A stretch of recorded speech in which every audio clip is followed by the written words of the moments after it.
Welcome to Sci Tell Us, Sci Tell Us. Today is November 28th, 2018, and I have two fabulous guests today. I have Tracy Gantlin-Monroy here today, part two. Remember, she was here about a month ago on October 24th, and we had the most fabulous discussion on what the black people need as far as therapy is concerned, as far as talking about what issues you have. Because, you know, we as black people, we have a problem about getting therapy.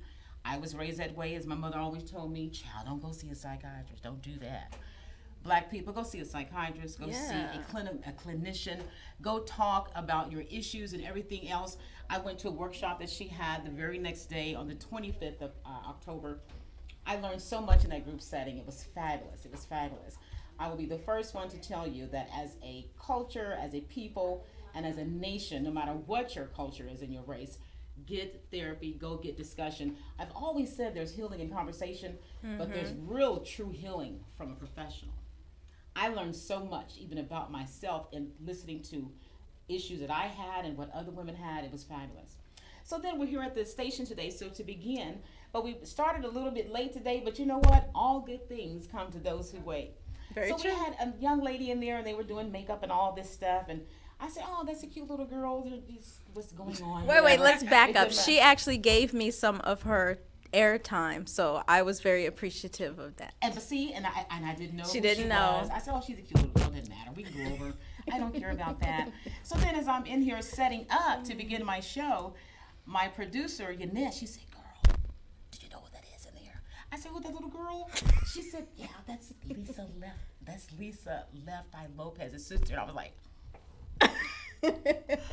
I walked into the next room and I just looked at her like that, and I walked in and said, yeah, she did. She came back. This is Lisa Left Eye Lopez's sister. Yes. There's only one, so if anyone else says that, they're lying. And look at her. She looks just like her. Yeah.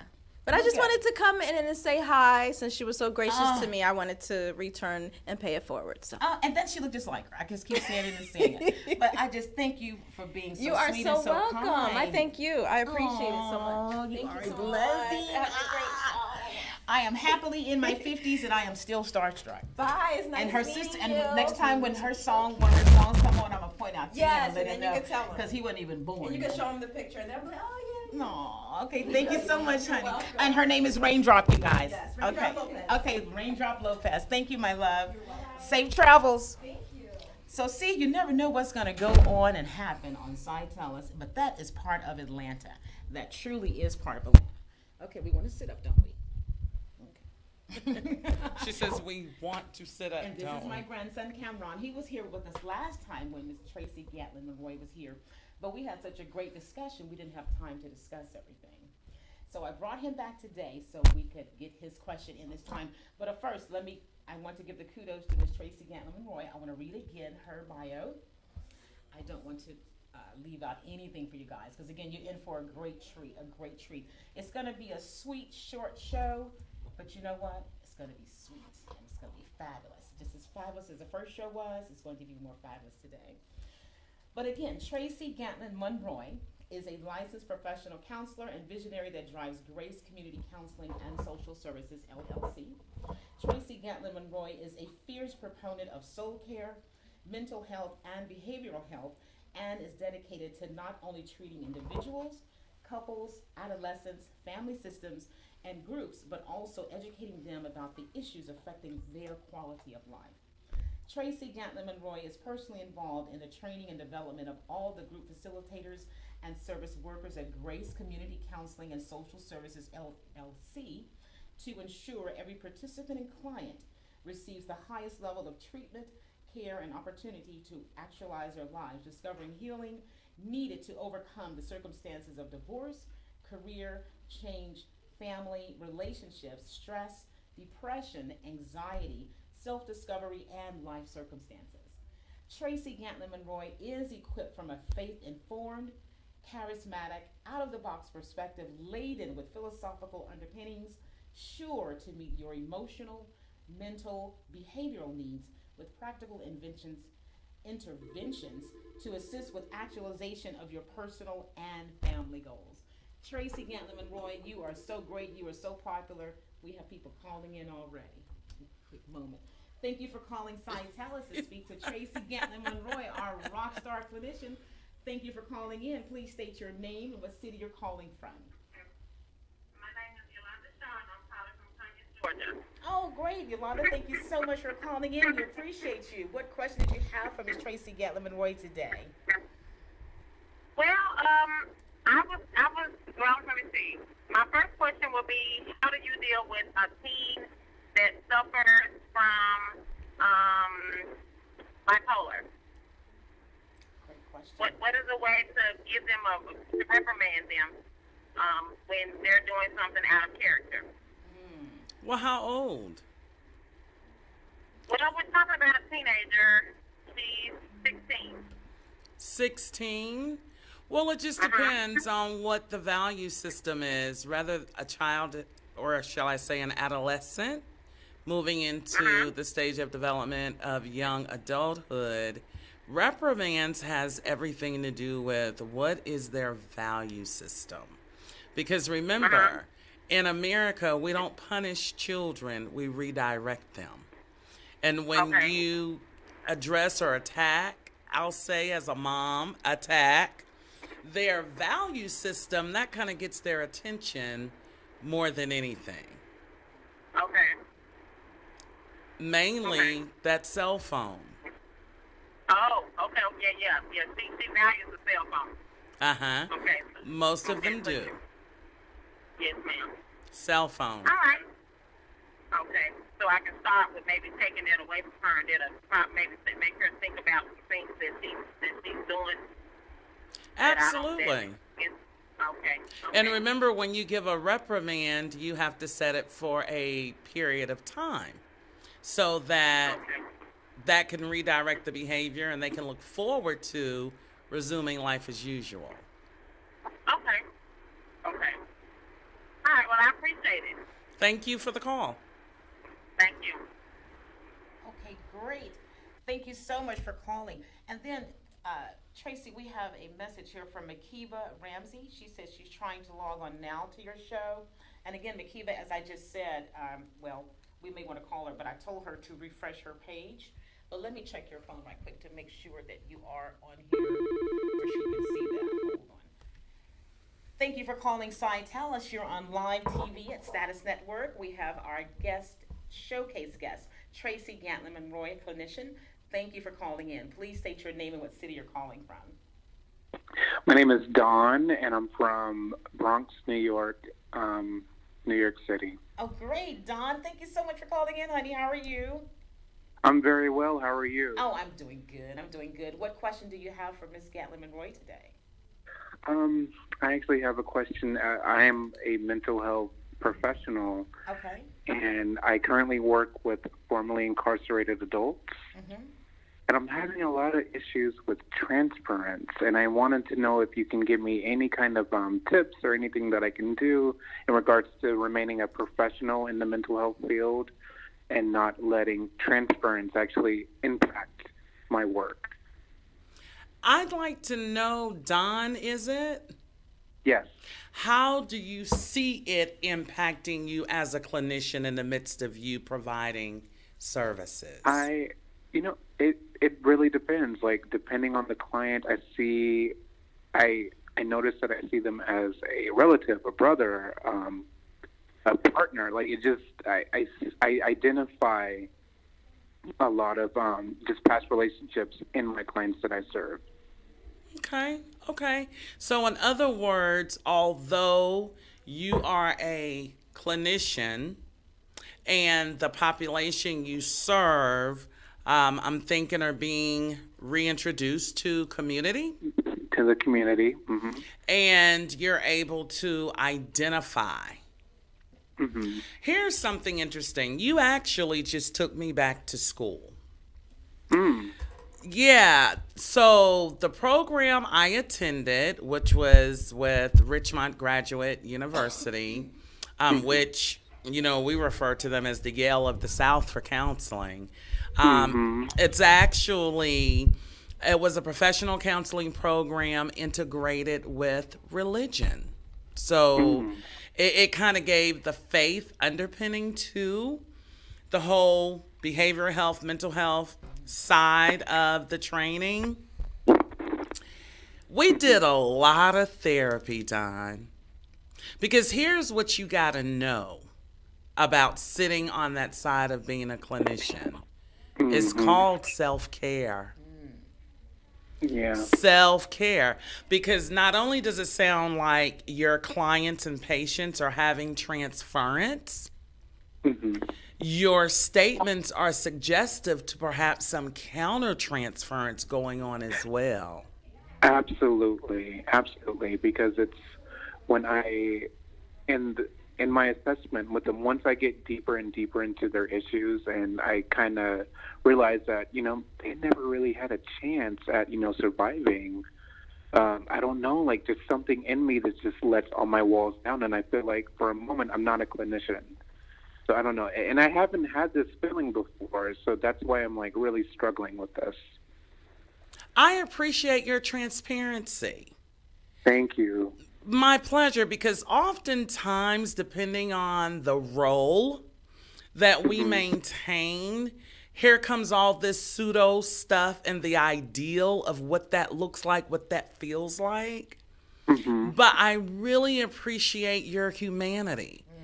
Because Thank you. My pleasure, because what's happening here is I am having the privilege of speaking with a clinician that has unlimitless room to grow and develop. You know how when people go into Narcotics Anonymous, Alcoholics Anonymous, and all those places, and the first thing you notice about 12-step programs, you got to first acknowledge why you're there, right? Oh, yeah. What do they usually say? Hi, I'm such and such, and I'm an alcoholic. And I'm an addict. I'm an alcoholic. There you go. And what I'm hearing you say is, hi, I'm Don, and I'm a humanistic clinician, and I'm having countertransference because I'm caught up in the dynamic of transformation, which means it's not about the person sitting in front of you, on side of you, but the fact of the matter is, for everyone that we spend time with, we gain a part of them as they gain a part of us. Right? And so what I will suggest, Don, because what I'm hearing you say is there are quite a few of unhealed spots. A lot, yeah. Don's the wounded healer. And so what I'm going to suggest, Don, you got to set boundaries. Boundaries. Boundaries, boundaries, boundaries is the word of the day for you. Boundaries. Boundaries. What do you hear me saying, Don? Boundaries, I'm hearing I need to be a little bit more assertive and kind of develop assertiveness within my boundaries with my clients. And they have to be apparent. They should not be assumed. Right. Right? Because what's happening is you're shifting from the role of a clinician almost to the place of an ally. Yeah.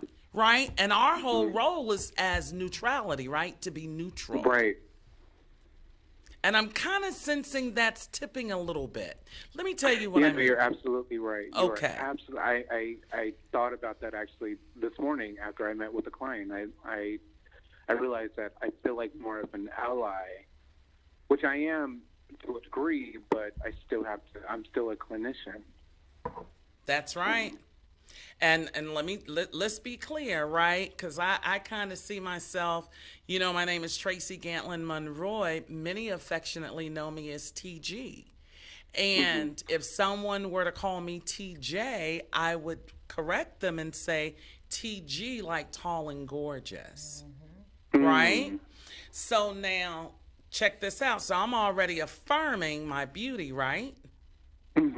I am a twice divorcee. And I interact with men all the time. And as a man, you may be able to appreciate where I'm going with this.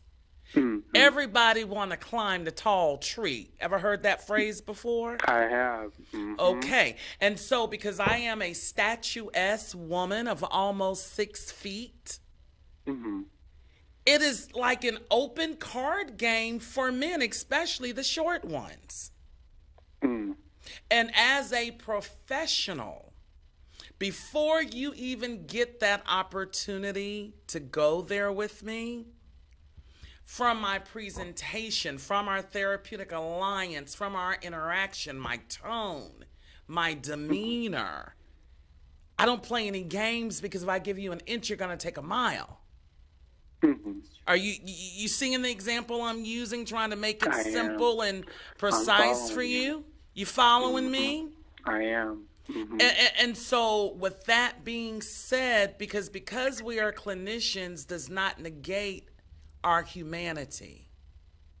It does not negate that when I walk in the room, that my command presence, my articulation, my spirit, you following me? And so as a trained professional, I have the responsibility to maintain a healthy, ethical, therapeutic alliance. And not only is it a action of ethics, it's the law. You with me? I'm with you. I'm right here with you. What are you hearing me say, Don?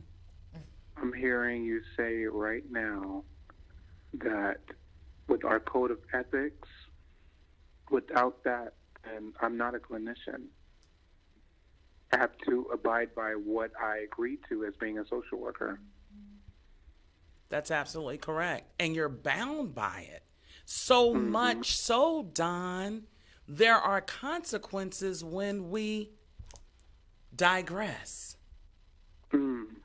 And so what I would say to you as a colleague is, clearly the time you're spending with your population is more or less creating the need to revisit some unresolved situations within thine own self. Yes. And a therapist without a therapist flying with one wing, brother. I know. I'm in the process of finding a new therapist. My previous one just moved to Philly, so Okay. I'm in the process. I'm hoping to find someone before the end of the year. So. Well, you're on the right track with that. And let me say this. I've had the pleasure to work with that population for the BOP, which is the Bureaus of Prison. And it was so fascinating to me because I actually saw rappers that are well publicized, well known, coming to visit many of these people. In the stories, and what's interesting, so I can identify with where you're coming from only based upon having sat with, prime example, I'm also a licensed real estate broker. I had an older dominant culture gentleman sit with me in groups and in individual sessions who was actually a vice president of a bank. Oh, wow. The clients I served were from federal prison, and when I asked, so why are we here? And he pretty much laid out how he was embezzling money so that he had gotten this promotion. You know, his colleagues were making big bonuses, and he was making loans to wholesale real estate financiers. You following me? So when he would make a loan, if one of the debts that he made did not pay, he would move the money from an account that did pay to cover that debt to make his books right. He was cooking the books. Okay? It sounds like, what's his name? I forgot his name. The Ponzi scheme guy. Well, I'm not going to go all the way there with it due to confidentiality, but the point I'm making is this gentleman stated to me he said, you blow my mind, because even when I was in federal court trying to explain what I was doing to the judge, they had no concept of what I was talking about. And here I'm sharing it with you, and you're interjecting at all the right places. How do you know this? And I said, because I've been a licensed real estate broker for years. So we're not sitting with diagnosis. We're sitting with people, human beings caught up in the human condition. So let's be clear of our roles and what those boundaries must look like for the benefit of your clients, patients, as well as yourself. Yeah. I got to eat. I got to take care of me first. So, and I honor the code of ethics that I agreed upon. Well, I hope I've Thank helped. you so much. I really appreciate all your kind words, and it feels good knowing that I have you on this line. Thank you. You really shaped my professional development tonight, and I really appreciate all your help today. And of course, Ashe. she's going to be back and be back and be back if I get my way. She's going to be back. Okay, I would love that. Don, blessings. Thank you so much. My pleasure. You guys have a good night. Oh, you as well. Thank you so much for calling, honey. Thank you. Bye-bye. Bye-bye. Makiba is watching. So, hi, Makiba. So, she is logged on. I want you to know we know you're out there, and I'm so glad that you've logged on. Thank you so much, my love. And we have a couple of comments on here. Humanistic clinician, what you said. Someone said they love that you said that. So, the people are watching, and they are learning. Now, I want to ask, you had a question last time, and we didn't have time. So, what was your question you wanted to ask Miss Tracy Gantlin-Monroy? So you're like. And again, this is my grandson, Cameron Maxwell. Okay.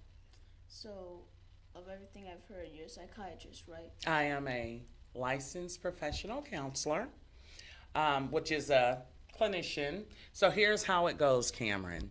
So you have the psychiatrist, which is the medical doctor who pretty much prescribes the medication to mental health, behavioral health patients, right? And so the psychiatrist's job is to make sure that the pharmacology, which means the medications they're being given, the conditions that they're being diagnosed with, their body chemistry, hormones, all that good stuff in chemistry, works together for good and to get a measurable outcome whereby a patient is stabilized, right? Then there's the psychologist. Psychologists historically are the testers of the mental health, behavioral health, helping professions to mean when there's an evaluation most times that need to be done to rule out behaviors or to identify behaviors. There are so many different psychological tests and assessments that can be administered. Psychologists generally do that, but they also do talk therapy. They're beginning to do more talk therapy than traditionally. And then there are the LPCs, licensed professional counselors, or the licensed clinical social workers. We are on the same level in terms of the services we provide, in terms of whether it's therapy, counseling, resources, family dynamics, family systems, and it kind of goes that way. Did I help you at all? What, psychiatrists, psychologists, then us therapists, counselors, clinicians? So you are kind of like a psychiatrist, right? You like help people with what they're doing in life? Absolutely. I am a psychotherapist. I am a counselor, and we predominantly do some assessing as well, but we do the direct patient care, interacting, diagnosis even in terms of behaviors that you're presenting with and things of that nature. Yeah, we do that. So I'm just going to call you a psychiatrist. No. Psychiatrists are medical doctors, and I won't take away their honor from the work that they put in. I am an LPC, a licensed professional counselor, or you can call me a therapist, you can call me a counselor, you can call me a psychotherapist, and that's totally cool because I want you to learn it the right way. Because part of the challenge with the helping profession in marginalized communities, there has not been a lot of educating being done so that we know how to steer people in the right direction to have their needs met. Okay. So what made you want to become an LPC? Well, I didn't. It kind of happened. It was not my plan, but I will freely say the plan of the Lord. Destiny, right? Because I thought my money, my clout, I thought all that was going to come from real estate. And later found this to be my passion, helping people. And when you find a passion professionally, that is such a blessing. It really is. Thank you for calling Cy. Tell us. Thank you so much. You are on Lyve TV at Status Network. What question do you have for Ms. Tracy Gantlin-Monroy? But please first state your name and what city you're calling from. Hi, good evening. This is Cece calling from the Bronx, New York. Oh, thank you for calling in, Sigrid. How are you today? I'm doing well, thank you, Guy. So I just have a question, because I was listening to the young man, or the man earlier, and you mentioned a therapist that doesn't have a therapist is flying with one wing. And so I'm a social worker, and I do believe in therapy 100%, but I myself have never been to therapy. And I guess it's because, not that I'm perfect and I don't have daily issues like anyone else, but I feel as though that I'm not sure that I would benefit from therapy, if that makes sense. And I just wanted to know, like, what are your thoughts about that? Have you ever encountered, whether it's a therapist or a psychiatrist or a social worker or anyone, a licensed mental health therapist, that they're 100% believers in therapy and even, provide therapy with this individual group or family therapy, but they just do not seek therapy themselves? And that's unfortunate. Let me tell you what I mean by that. Let me qualify my statement. The heart surgeon has a heart surgeon. The pastor got a pastor. Right? Beauticians, they do one another's hair. They do in-kind services, right? Yes. Early on, when I transitioned, graduated from seminary, and I still don't know how I ended up in a professional counseling program. Nonetheless, even the psychologists, the clinicians that were responsible for training us, even in our practicum and internships, it was mandatory. Mandatory. Because here's the deal. Richmond Graduate University is known as a gatekeeper of the profession in the South. That's a fact. And the reality is, unless you go through that process, you will be bleeding all over clients and patients. Because we're all but wounded healers, and the Word of God says none are lost. And so show me one perfectly healed one amongst us. And so with that being said, I think it goes back to awareness. I have no problem sharing my own experience because it's written, it's documented. Right. But the fact of the matter is, I didn't just wake up and decide I want to be a therapist or a professional counselor as my second profession. The fact of the matter is, my college sweetheart committed suicide 2 years after I left him. You understand? The fact of the matter is, I found out after he was dead. I was in a whole nother situation, another marriage, all those things, but found out from his best friend that his mama's boyfriend molested him as a teenager. And I thought to myself, no damn wonder he fooled. Not saying that I find people with mental health or behavioral health issues. I'm actually speaking idiomatically. Because for those that know me personally, they think I'm a little off, but that's okay because I'm just me, art by God. You know what I'm saying? Right, right. You know, all I can tell you is I got the credentials. I passed all the tests to include psychological because Richmond was popping them every time you turned around. Right? And so the point I'm making is we all can benefit from a tune-up emotionally, mentally, psychologically. You know, you don't have to have a mental health diagnosis to receive support. You know, look at grief in and of itself. Everything born must die. Right. There's even stages to grief, and sometimes people get stuck in between the stages. And so, yeah, I think even as trained, licensed clinicians, you better not be out there flying on one wing, relying upon yourself, because the first thing they teach you in school is what? Collaborate, and secondly, refer. Right, right. You shouldn't be in a vacuum.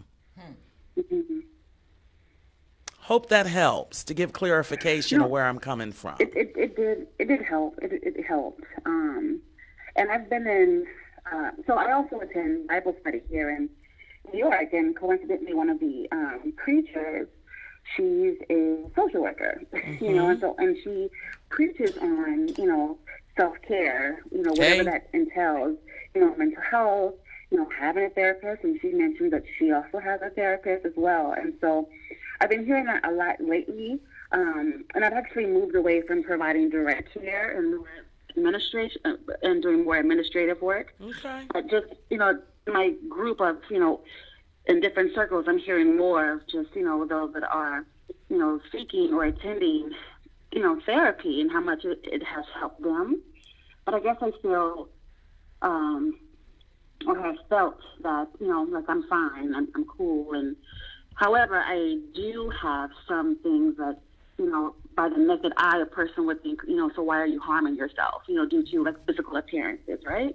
That's right. And you also hear that people often do things to themselves physically as a way of like crying out for help or That's right. to make themselves unattractive because of certain things, whether it's not feeling self-worth or things like that. So just, so I've been having like friends and peers and, coworkers talk about just their own experiences in therapy. So I have been thinking about it more recently within the past year.